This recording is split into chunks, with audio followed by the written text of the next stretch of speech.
in a variety of Star City Games events. Taking a look at his particular build, he does have, of course, 4 Deal Thassa's. He's got 3 Deal Heliod's, 2 Aqueous Form, a Stratus Walk.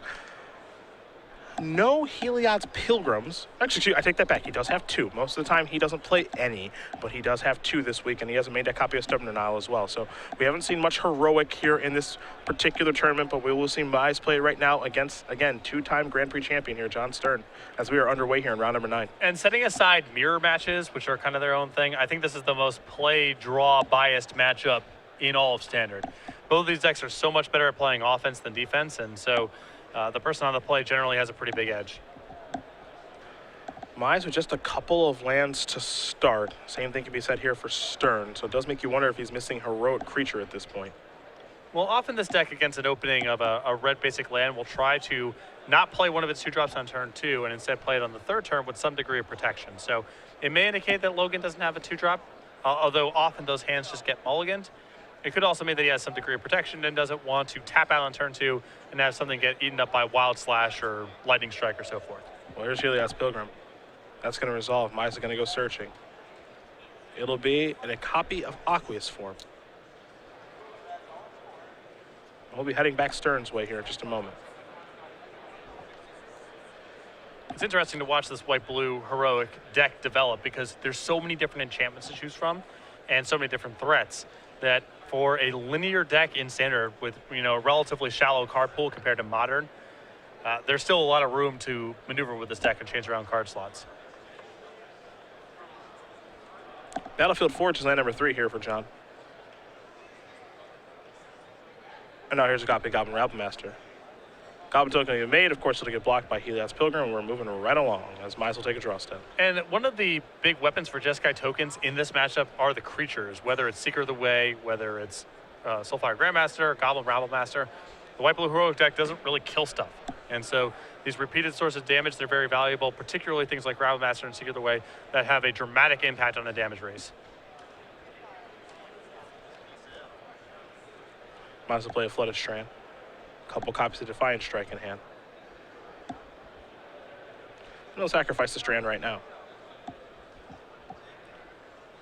So Plains are an island on the way. And it will be a Plains.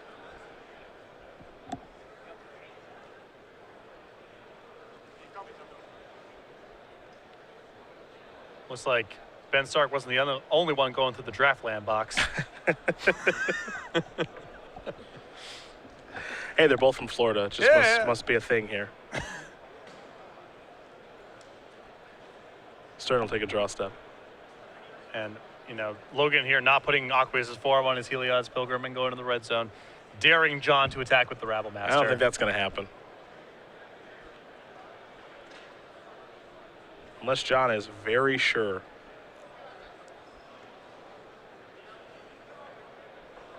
There's the Goblin token.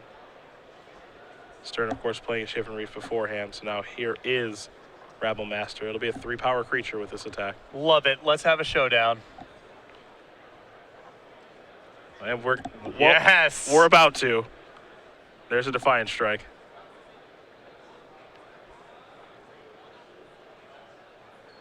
The response is Lightning Strike, it seems. Yep.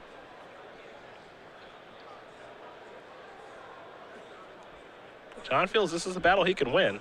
There's a copy of Johnny's Presence.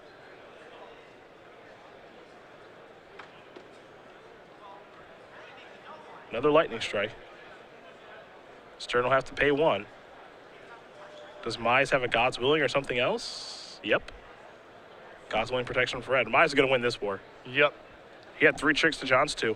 And this is, you're seeing a perfect display of why white-blue heroic is a very powerful deck. It's a lot of 1-mana answers countering a lot of 2-mana spells. Mm-hmm. We had a showdown here where John's hand was pretty good. 2 copies of Lightning Strike is not bad against an opponent with 4 mana, but Logan was able to win the battle. Now Mize will draw.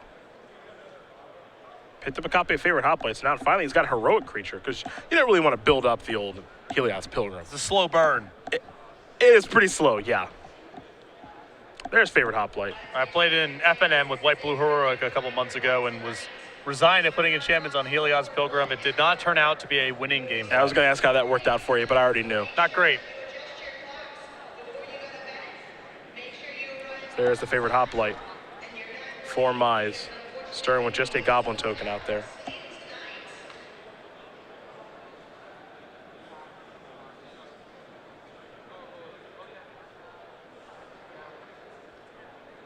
There's Outpost Siege.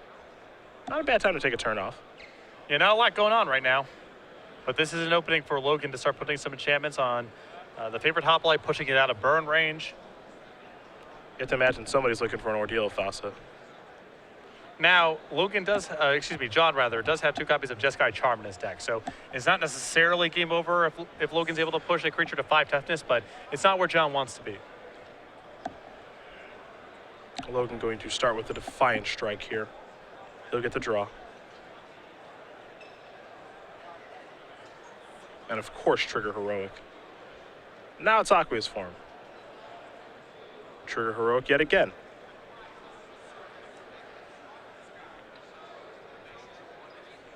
Now it's time for the red zone. Aqua's form will allow Logan to scry. Keep in mind, with the favorite hoplite, it'll be an attack for 4. We'll actually make it 6 now. Thanks to Defiant Strike giving +1/+0. And that's that critical point of 5 toughness. This is unblockable, and if Logan has an answer to Jeskai Charm, John's under pressure to put something together really powerful, really fast. Outpost Siege will turn over a Plains, and then Stern will take a draw. Looks like he's flooding out just a touch here.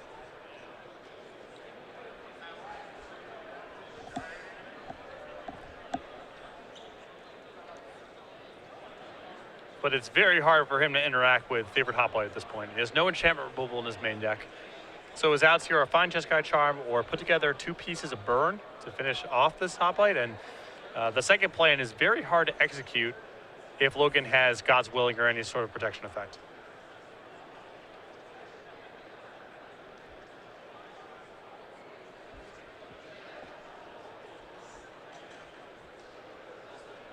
Stern with a scry here from the Temple.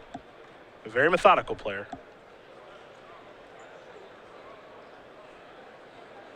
But he's not a 2-time Grand Prix champion on accident, that's for sure.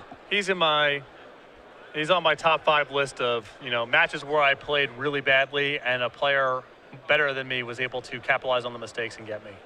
We had a match in Modern. Only 5 of those? I said top 5. Oh, excuse me, okay. I said top 5. I just want to make sure. Clarification is key. I got Ultimate with Figure of Destiny against his all Ornithopter deck, and somehow. Oh boy. Yeah. Take that story to the grave, man. It doesn't matter, man. I'm past it. Don't tell me about losing with an Ultimate Figure of Destiny. You come to the wrong table with that. Ordeal of Heliod's going to allow Mize to trigger Heroic, put some counters on that thing, and of course gain 10 life. And now next turn, we're looking at lethal. Yes, we are.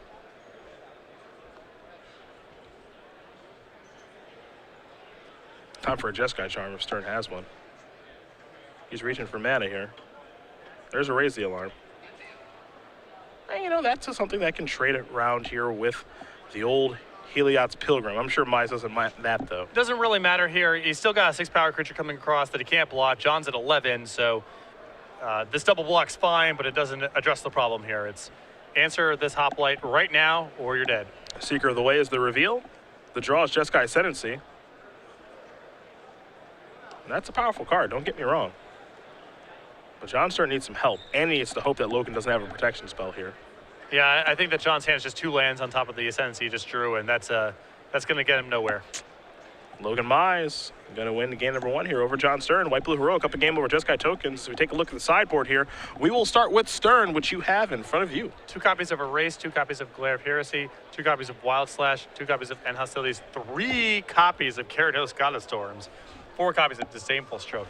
So even though White Blue Heroic plays a lot of enchantments, I'm not really a fan of Erase against them because most of the enchantments do something when they come into play, or they're the ordeals that trigger very quickly. So you need to be very timing specific. Glare of Heresy, on the other hand, an excellent answer to the white threats that are in White Blue Heroic. The 2 Wild Slashes can help John keep up in the early game, and the 2 copies of End Hostilities very good here. If something gets out of control, gives John an out. Other side of things on Mize, he's got 2 Glare of Heresy, 2 Valor Stance, 2 Stubborn Denial, 3 Disdainful Stroke, 2 Treasure Cruise, 2 Master of the Unseen, very popular card this week, and as we mentioned, a Seeker of the Way and an Ordeal of Heliod. I think you want some more creatures in this matchup. I think the Seeker of the Way probably comes in the 2 copies of Treasure Cruise, helpful against John, probably bringing more removal to the table post-board. 2 copies of Stubborn Denial, Glare of Heresy, and Valor Stance, all very good for fighting over particular spells, protecting Logan's creatures, or getting Jeskai Ascendancy off the table. Well, these players will shuffle up and get ready for game number 2. John Stern will be able to play with his Jeskai Tokens deck. We will talk about what has probably been the most exciting card that has been revealed here over PAX weekend. Not a card from Dragon's Dark here, a card from Magic Origins. That's the brand new Liliana. Little split card action here. We haven't seen split cards since Innistrad, and this is pretty exciting stuff. Setting aside whatever the power level of this card is, this is just a cool concept. So kudos to the R&D team for coming up with this. 3 mana 2/3 with lifelink. Whenever another non-token creature you control dies, you exile Liliana. Then return her to the battlefield transformed under her owner's control. If you do, you get a 2/2 black zombie creature token. So already that's pretty sweet. And then it turns into Liliana Defiant Necromancer. Each player discards a card. If you +2 it, starts with 3 counters. -X, return target non-legendary creature card with converted mana cost X from your graveyard to the battlefield. And then -8, you get an emblem with whenever a creature dies, return it to the battlefield under your control at the beginning of your next end step. There's a lot going on here. Lots to wrap my head around. I'm not going to speculate on the pure power level. It seems, medium high to me. Not an obvious tier 1 superstar, but solid enough for constructed level play. But this is just a cool story, and the melding of gameplay and flavor is something that the R&D team does much better than at any time during Magic's history. M10 forward has just been a great time to be playing Magic. There's so much going on here, and I haven't played a single game with it. We have no idea how powerful it's going to be in the context of whatever format it's going to be in. Just a sweet card. Yeah, this is just sweet.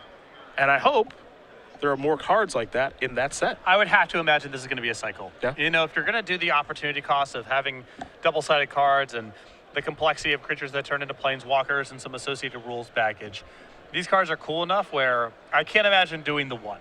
I would imagine there's at least 3, probably 5. So there's Liliana. If you missed the announcement in PAX East, there you go. Look forward to that over the summer here for Magic. I use the term a lot, the cost is front-loaded, which is most of the cost of doing something like that is the first card because of the complexity and the rules package. But once you've done it, the second, the third, the fourth copy, they're not adding that much more complexity. So worth doing once you've done the first one. And I remember the first time I saw flip cards was Innistrad. I don't know if it was Delver of Secrets or whatever flip card I saw, but I was skeptical out of the gate. Well, it's one of those things where I think tournament players have a habit of poo-pooing things where it seems like they're going to be a little complicated in tournaments.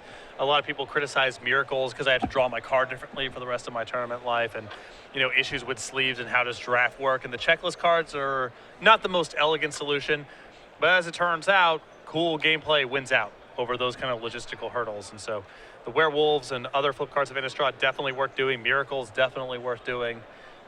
Turns out that if the cards are sweet, that's kind of what matters the most. Innistrad Limited is still one of my favorite formats of all time. Oh, it's so deep. So deep. It was so good. Burned a lot of hours playing that format. Wouldn't have it any other way. John Stern going to quickly take a mulligan while Mize takes a look at his opening hand. Remember, this is a win-in for day 2 here, folks. Yep. Can't forget that. Someone's going home. Someone's playing tomorrow. Logan Mize currently up a game and watching his bunt mulligan. Might be feeling pretty good. Might be a pretty good matchup here for Logan, too. A lot on the stake just besides the cash prizes here as well. For a player like John, definitely searching out pro points and, trying to be in a position to maintain his gold status, maybe move on to platinum. And for Logan, a deep run here could qualify him for the Pro Tour. Yep. So no matter what ability level you're at, these Grand Prix have a lot riding on them because they got to be power points to maintain your silver, gold, platinum level status or an opportunity to play on the Pro Tour.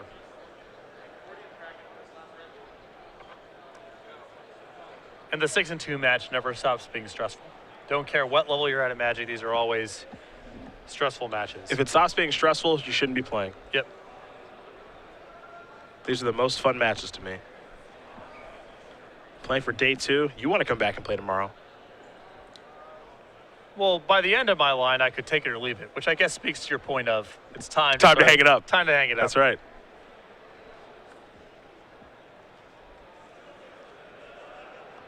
Well, my attitude shifted from I'm going to win this to someone's got to win this. I think my results starting to suffer a little bit. maybe a little bit. Here's a racing along from John. 2 soldiers in, Mize with a battle-wise hot play. And I think you're going to see John be very proactive about using removal spells when Logan's tapped out. Because you saw what happened in the first game. John doesn't want to get in that song and dance where I'm trying to time my removal spells against your God's Willing and other protection effects. So he's got an opportunity here to, let's say stoke the flames and advance his board this turn. I don't think he's going to wait for Logan to untap and try to trap him. Just get it off the table. Well, here's a Rabble Master. There's a Goblin token. And you mentioned Stoke the Flames. He's going to use that to get that off the table. Good turn there for John. Oh, this is great. And again, the Goblin Rabble Master is very hard for White Blue Heroic to answer. They have to overpower or trap it in combat, and that's going to be very hard to do with Logan at risk of missing a land drop here and with nothing in play. Hero of Iroas will come down here for Mize. All you can do is pass the turn back, no 3rd land.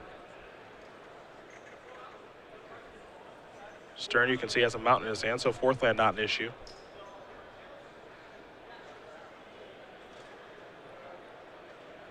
But we'll see what else he's got here.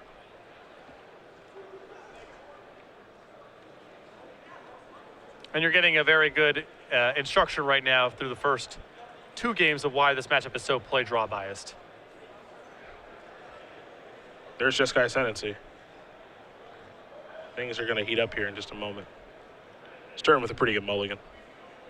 Yep. But the matchup is so much about getting out in front of your opponent. People die in this matchup all the time with cards left over in their hand because the games are played so fast. And when one deck has its thing going, it's so overwhelming the other deck can't keep up. So a matchup where you had to aggressively mulligan. You can't just keep every hand of lands and spells. Mize took the opportunity there to block Goblin token instead of blocking Goblin Rabble Master. He needs his heroic threat to be able to try to win this game. Yeah, there's no way he can win by trading, especially now with Ascendancy in play. That ship has sailed. So he's got to try to get something going and ignore what John's doing. Probably won't work, but it's at least worth trying.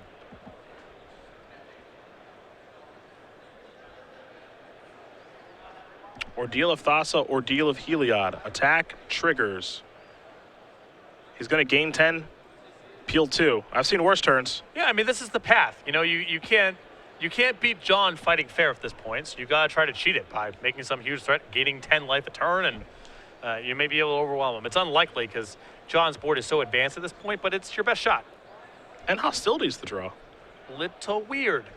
I mean, it's good to sideboard in here. Not really where this game's at right now, but though, not necessarily a bad insurance policy.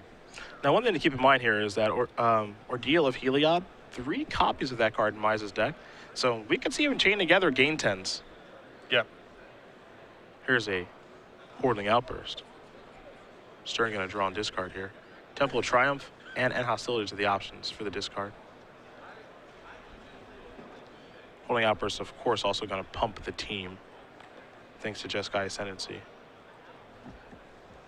So it's going to be a pretty healthy attack this turn. Stern going to discard in Hostilities. 3 Goblin tokens should be coming in, of course. He'll get a 4th one after that, thanks to Goblin Rabble Master. The gang's all here. Oh, yeah. This is going to be a pretty healthy attack here. The soldiers are going to deal 4. One of those goblins is going to deal 2. So that's 6, 7, 8, 9, 10, 11, 12 points of damage by my math. Pretty hard to win by gaining 10 a turn when your opponent's going to be doing 20. Accurate. That's just math. Yeah, that's... You don't even have to be good at Magic to know that's true. So you can still get back out there.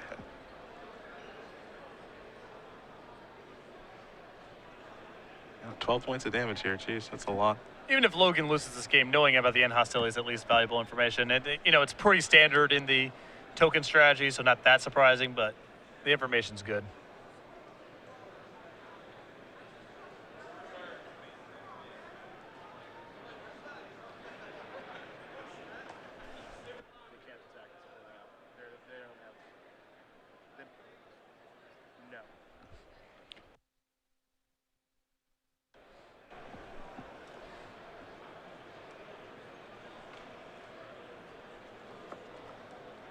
So a quick judge call here. And just clarifying how Goblin Route Master works with token generation. That happens to be goblins. And so Goblin Route Master doesn't give all goblins haste. It gives the goblins, it creates haste. Right. A little complicated because, it's the same token being generated, but there's just something tied to the Rabble Master trigger. Mize will take a draw step here. Picked up a copy of God's Willing. Still no third land.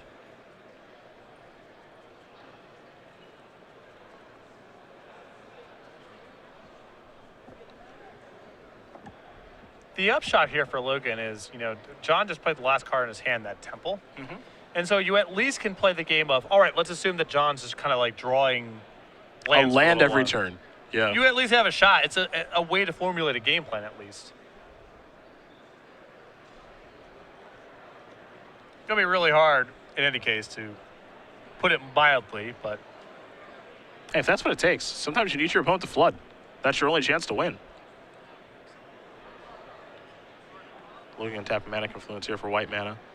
There's his favorite hot play. He's down to 7. And all he can do is pass.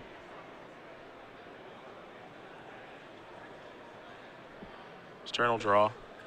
That just Sky Charm? yeah, that's a killer. That's it.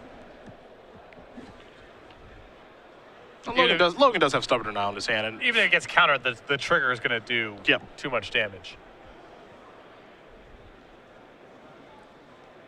John going to survey the board here very quickly, make sure he doesn't make a mistake. Goblin Token going to come in from Rabble Master. Everybody's going to come into the red zone here. You have to imagine.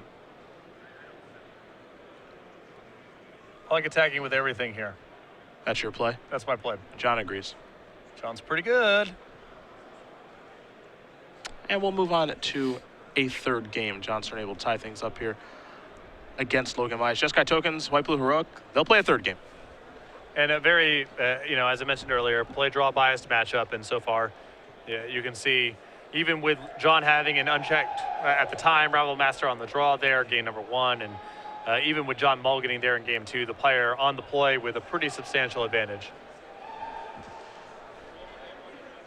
Well, we're going to watch these players get ready here for game number 3. Think anything changes here, sideboarding-wise? Not really. I mean, the only cards that change in value from John's side, on either side of the table, I feel like, is the red removal in John's deck. It's so much better on the play than on the draw because Logan can quickly grow his creatures to a point where things like Lightning Strike and even Wild Slash don't offer much defense. With that said, those cards are still so important that I can't imagine most of them getting sideboarded out.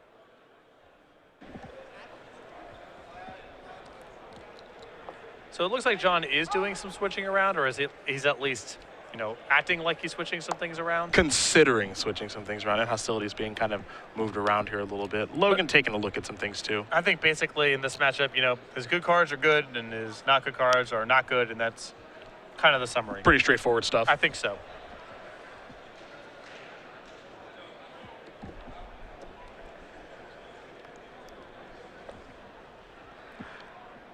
I wonder why we haven't seen that much White Blue Heroic. What do you think of that as a deck in Standard? I think that it's gotten a lot worse in the face of the white-red deck becoming prevalent because the place where white-blue heroic struggles the most is decks that are inundated with cheap removal and playing against decks that have access to Wild Slash, Chain to the Rocks, good life-linking threats, can sideboard into some pretty powerful, reactive cards if they want to.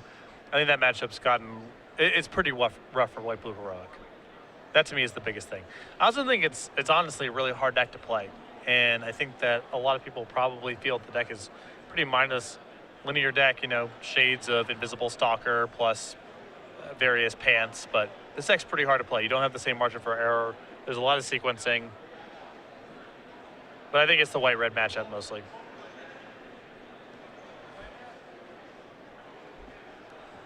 Love that white-red deck still. I know Ben didn't have a great weekend with it, Ben Stark. He's doing some team drafting right now. Still love the splash of black for Thoughtseize and Crackling Doom. I feel like it is a deck that was kind of gunned for this weekend, though.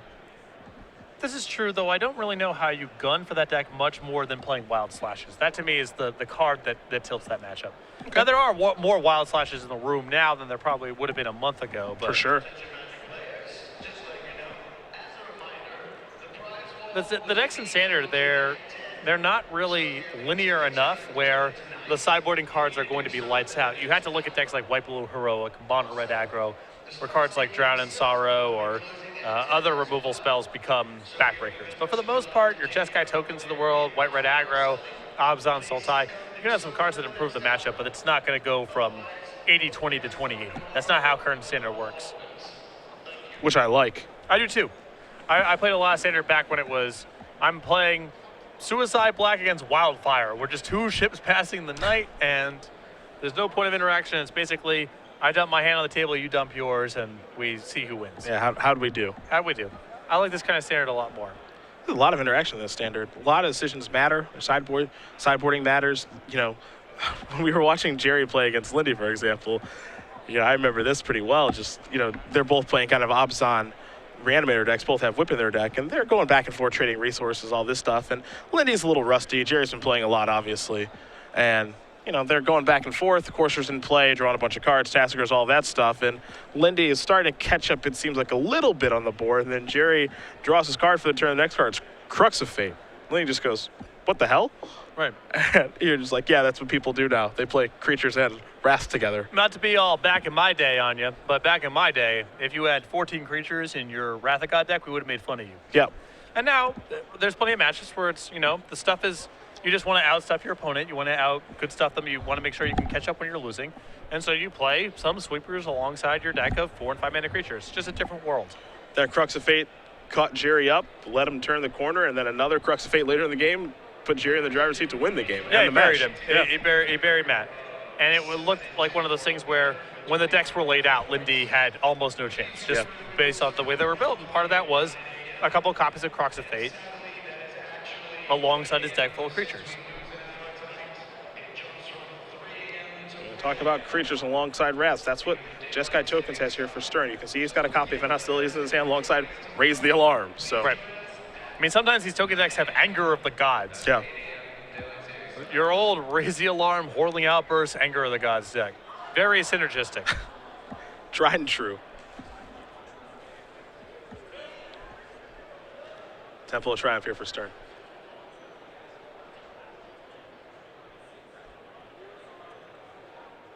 We'll go back Mize's way, see if he has a rogue threat.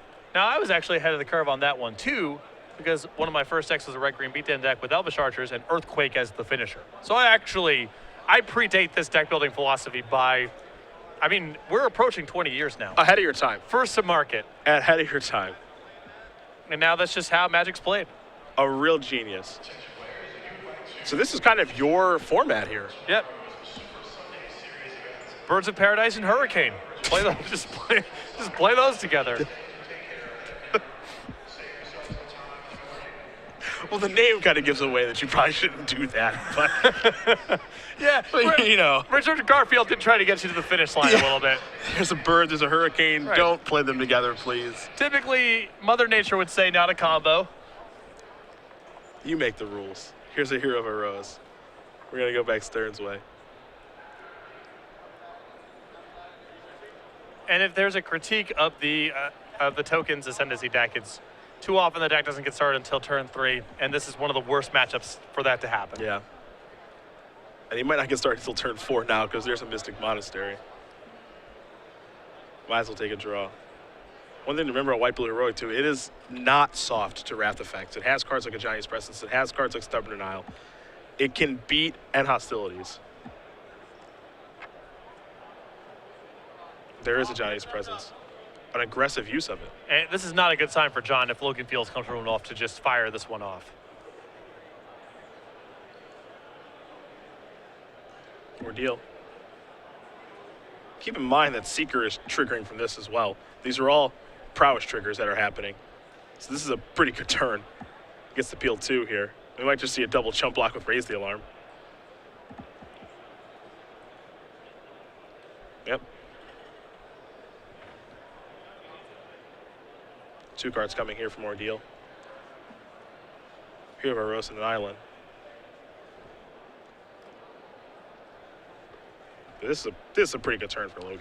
And I don't know, I didn't get a great look at John's opening hand, but I think, if this is your first play to the table, you're going to lose a big percentage of the time against White Blue Heroic. Well, I think this is all a hand to try to get to End Hostilities and try to get to Resolve. And if he can do that, he feels like he'll be pretty good. But there's no guarantee that that's going to win the game. Well, there's no guarantee that it wins in the game. There's no guarantee it resolves. There's no guarantee he gets to turn number 5. Yeah.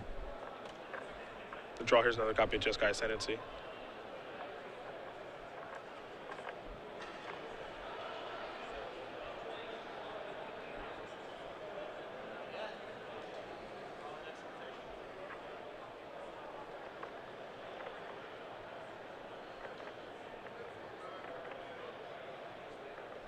There's a Mystic Monastery. That's land number 4. All of Stern's lands have entered the battlefield tapped. Normally not a huge deal, but in this matchup, it is all about speed.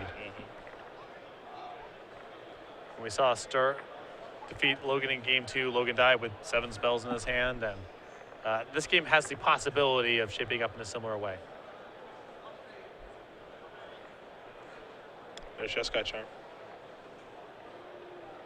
Logan will take a look. He'll use God's Willing. That, of course, will trigger a rogue, so Hero's going to grow a little bit larger. And he'll get to take a look at the top card. You can see in Logan's hand, he does have a copy of Johnny's Presence. That one is at the ready. Yeah, that's the entire rationale for John having the opening hand that he had and keeping it. And now it may not be good enough. Likely not good enough.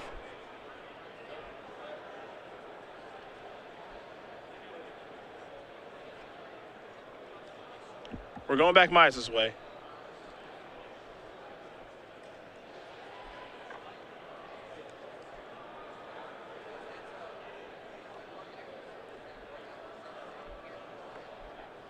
And with the Ordeal of the Heliod, the draw here, I wouldn't be surprised for Logan to try to, diversify his assets a little bit. I think because of the Ajani's Presence in hand, he's probably not going to want to touch anything because he needs supple white. Yeah, the attacks. But it would be nice to have a second large creature here as a little bit of a hedge. 2 damage will come across. Patience is important with this deck, of course. Stern will draw. Another copy of Event Hostilities. Second one could be important here. The first one, not going to be all that great. Second one could be pretty good, though. Though Stern is a 12th. Again, if he is able to get to next turn, it's good. Yeah. I don't even think he has land number 5. So he might try to Jeskai Charm in his own turn. Yep.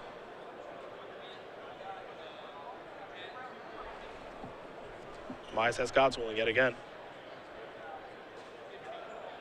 Trigger Heroic gets the Scry as well. Take a look at the top card.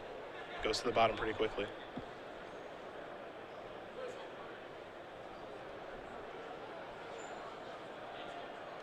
Going back Mize's way. He'll draw. Looks like Glare of Heresy is what he picked up.